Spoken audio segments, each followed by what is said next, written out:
Today we will read about chapter 4 and chapter 4 name is business services. मतलब business भी है वो एक सर्विस प्रोवाइड करता है और वो किस किस तरह की सर्विसेज देता है ये हम इस चैप्टर में पढ़ेंगे। फर्स्ट वन हम ये समझेंगे कि बिजनेस सर्विस होती क्या है, ऐसी कौन सी सर्विसेज है जिसको बिजनेस के अंतर्गत ऐड किया जाता है।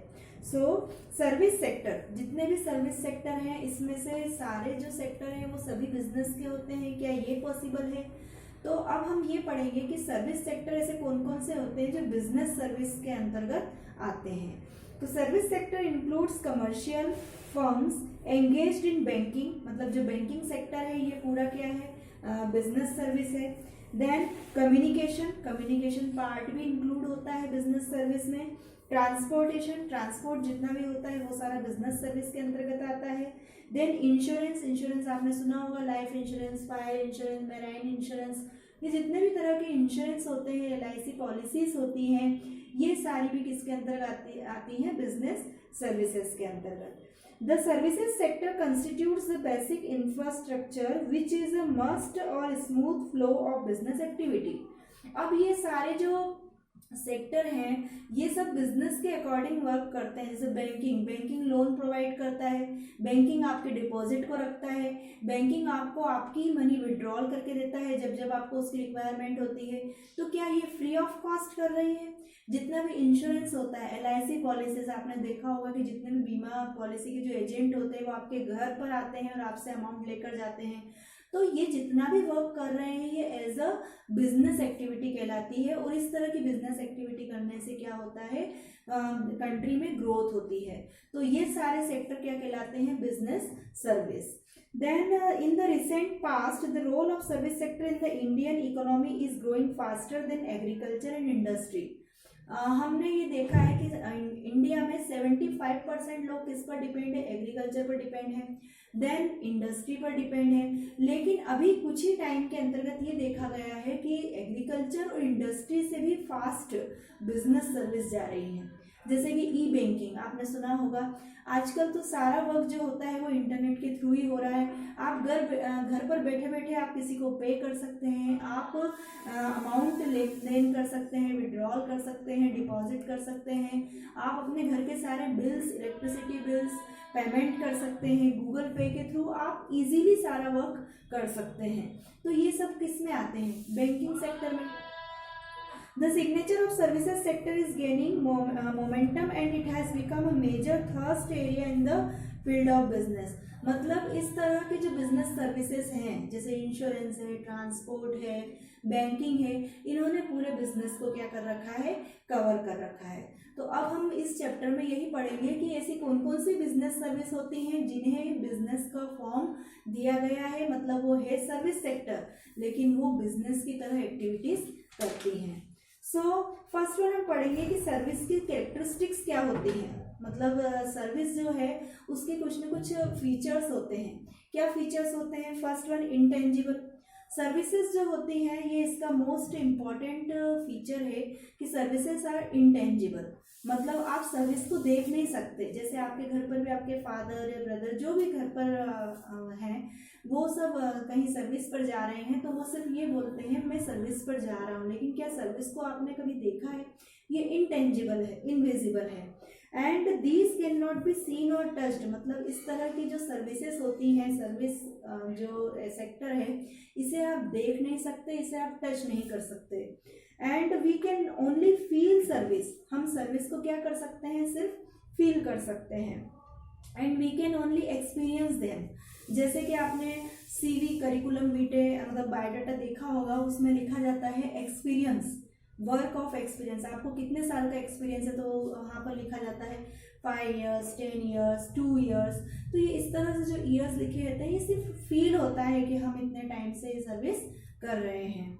And we can not find out the quality of service before taking it, हम कभी भी किसी सर्विस को किए बिना उसकी क्वालिटी के बारे में नहीं बता सकते कि इट इज़ गुड और bad. And one can find out the quality after experiencing it, एक व्यक्ति इसको तभी बता सकता है जब वो उसका क्या हो, एक्सपीरियंस होल्डर हो कि ये सर्विस किस तरह से है। So supplier must try to offer good quality services to customers so that they demand them again after experiencing them. तो जो ये सप्लायर्स होते हैं वो जो सर्विसेज सप्लाई करते हैं तो उनकी सर्विस की जो क्वालिटी होती है बहुत ही अच्छी होती है कि जब वो एक्सपीरियंस ले ले या मान लीजिए वो एक बार किसी सर्विस को लीव कर दे तो उसके बाद वो अगेन उस सर्विस पर आना चाहे। इस तरह से सप्लायर उनको बहुत ही अच्छी क्वालिटी वाली सर्विस प्रोवाइड करते हैं।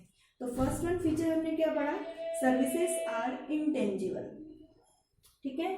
Second one, lack of homogeneity और inconsistency. Inconsistency that is consist होना, कंसिस्ट और इनकंसिस्ट, कंसिस्ट का जस्ट एंटोनिम वर्ड क्या होता है, इनकंसिस्ट होना।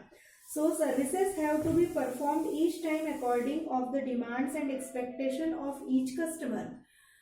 मतलब जो ये सर्विस है ये कस्टमर के अकॉर्डिंग दी जाती है कि रेगुलर देना है या एक इंटरवल में देना है, मतलब एक टाइम लिमिट के बाद देना है, ये कस्टमर की डिमांड पर डिपेंड करता है। सेम सर्विसेज में be provided differently by different service providers. Service provider के अकॉर्डिंग दी जाती है। For example the banking service provided by nationalised bank are quite different from the banking service provided by private sector और foreign bank. कहने का meaning ये है कि जो बैंकिंग फैसिलिटी है ये डिफरेंट होती है किससे, फॉरेन फैसिलिटी से, फॉरेन बैंकिंग सर्विसेज से। Then next inventory. Inventory means होता है लॉस। सर्विस में लॉस कैसा होता है, the main feature of service is that service are consumed at the same time when they are produced, so there is no need to maintain inventory और stock of services. कहने का meaning ये है कि service को हम stock करके तो रख नहीं सकते, सर्विस जितने टाइम की है उतने दिन का पेमेंट मिलता है, तो सर्विस में कोई लॉस नहीं होता है, no inventory. And if service is not consumed immediately then it is a total loss. For example vacant seat in a cinema hall, मतलब लेकिन यदि सर्विस तो आप दे रहे हैं और वहाँ पर कोई है नहीं प्रोवाइडर या उसको यूजर कस्टमर नहीं है तो वो सर्विस से पूरी लॉस में जाती है। तो कहने का मीनिंग ये है कि इसका मेन फीचर क्या है, कंज्यूम तो की जाती है सेम टाइम लेकिन उसे प्रोड्यूस भी होना चाहिए। जैसे सिनेमा हॉल में मान लीजिए कुछ सीट जो है वो वैकेंट हैं तो वो टोटली क्या है, पूरा लॉस में गया है। देन नॉन ट्रांसफरेबिलिटी इन सेपरेबिलिटी, आप सर्विस को ट्रांसफर नहीं कर सकते। The services can not be separated from the provider of services. जो भी सर्विस प्रोवाइड दे रहा है या सर्विस कर रहा है वो इसको ट्रांसफर किसी अदर पर्सन को नहीं कर सकता है। They are produced and consume at the same place only. ये प्रोड्यूस और कंज्यूम कहाँ होती है, जहाँ पर जो सर्विस कर रहा है वो वहाँ पर हो तभी जाकर ये सर्विस प्रोड्यूस होती है। Then for example we cannot separate the medical service provided by a doctor from the doctor। मतलब डॉक्टर मेडिकल सर्विस नहीं देता है ना। And doctor and his services are inseparable. Similarity in applies to lawyer और chartered account. मतलब कहने का meaning ये है कि हम सर्विसेज को किसी में भी इन्वॉल्व नहीं कर सकते, सबका एक अलग अलग एग्जिस्टेंस होता है। नेक्स्ट वन, कस्टमर्स पार्टिसिपेशन और इन्वॉल्वमेंट। सर्विस में मेन कस्टमर का ही इन्वॉल्व किया जाता है। To experience a services the participation of the customer is essential. For example telephone companies provide telephone services but it is use the service customer has to make और receive the call. मतलब service जो है वो पूरी customer पर depend करती है। जैसे जितने भी टेली कम्युनिकेशन आपने सुना होगा, टेली कॉलर्स, जितने भी कॉल आते हैं टेली कॉलर्स के, तो ये जो टेली कम्युनिकेशन कंपनी है ये प्रोवाइड करती हैं, सर्विसेज देती हैं। कस्टमर मतलब जो टेली कॉलर है उसे रखा जाता है, उसे सर्विस दी जाती है, उसे पेमेंट भी दिया जाता है। लेकिन इनका पेमेंट कब सक्सेस होगा, जब कस्टमर उस फोन को रिसीव करेगा। मतलब इसमें कस्टमर का इन्वॉल्व या पार्टिसिपेशन होना सर्विस में बहुत ज़रूरी है, नहीं तो वो सर्विस नहीं होती है। So today we will read about what is the differentiate between goods and services. तो अब हमने अभी तक बिजनेस में गुड्स के बारे में भी पढ़ा और सर्विस के बारे में भी पढ़ा, तो अब इन दोनों में डिफरेंस क्या है, what are the goods and what are the services. So first one we will read about services. Services क्या है इनका, जैसे फर्स्ट वन हम ले लें इंटेंजिबल। अब भी जस्ट हमने पढ़ा कि सर्विस का फर्स्ट इम्पॉर्टेंट फीचर होता है सर्विसेज आर इंटेंजिबल, मतलब it can not be seen और it can not be touched, मतलब ना तो आप इसे देख सकते हैं और ना ही इसे आप टच कर सकते हैं। तो सर्विसेज जितनी भी होती हैं बिजनेस सेक्टर में वो सारी क्या होती है, इंटेंजिबल होती हैं। और गुड्स जो होते हैं वो क्या है, एक ऑब्जेक्ट के रूप में होते हैं, तो ये टेंजिबल है, मतलब गुड्स को आप टच भी कर सकते हैं, गुड्स को आप देख भी सकते हैं, गुड्स को आप रख भी सकते हैं। So first difference is that intangible services are intangible and goods are tangible. Second one, nature. Service का नेचर क्या होता है, इट इज एन एक्टिविटी और प्रोसेस जैसे वॉचिंग अ मूवी, मतलब ये आपको करनी पड़ती है, ये एक तरह की प्रोसेस होती है, एक ऐसी एक्टिविटी है जो होती है, जैसे वॉचिंग अ मूवी, आपने मूवी देखी तो मतलब ये आपने क्या किया है, सर्विस के अंतर्गत आता है। Then it is a physical object, for example car etcetera, मतलब इसका कुछ न कुछ फिजिकल एग्जिस्टेंस होता है और इसको वहाँ पर क्या किया जाता है, फील किया जाता है। Then third one, transfer of ownership.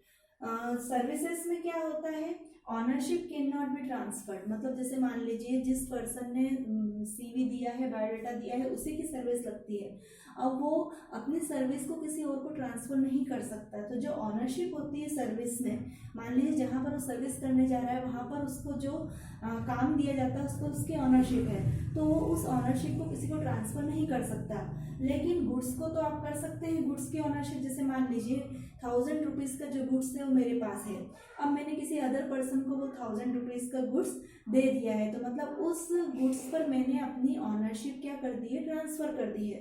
तो गुड्स की ट्रांसफ़र जो शिप होती है, गुड्स की जो ऑनरशिप होती है वो इजीली ट्रांसफ़र हो जाती है, और सर्विस की जो ऑनरशिप होती है उसे आप ट्रांसफ़र नहीं कर सकते।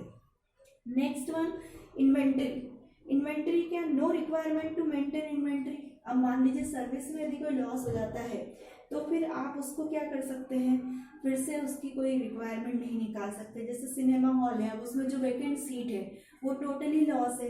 एंड गुड्स में क्या होगा, inventory must be maintain, inventory को मतलब जो लॉस है उसे हम मेंटेन करके रख सकते हैं। जैसे क्रॉकरी का सामान है तो हम उसे प्रॉपर व्यवस्थित तरीके से गोडाउन में रख सकते हैं, लेकिन सर्विसेज को इस तरह से आप लॉस से नहीं बचा सकते। Next one, standardisation. It is difficult to standardise and maintain quality.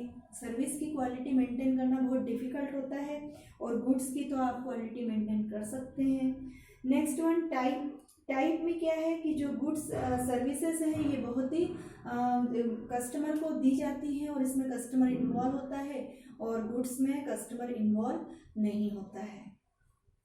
Next one we will read about classification of types of services. Types of services में फर्स्ट वन है बिजनेस सर्विस। बिजनेस सर्विस जो हमारे chapter का नाम है। Business service are those services which are used by business enterprise to carry on business activities more smoothly. मतलब business activities वो activities होती हैं जिसमें बिजनेस को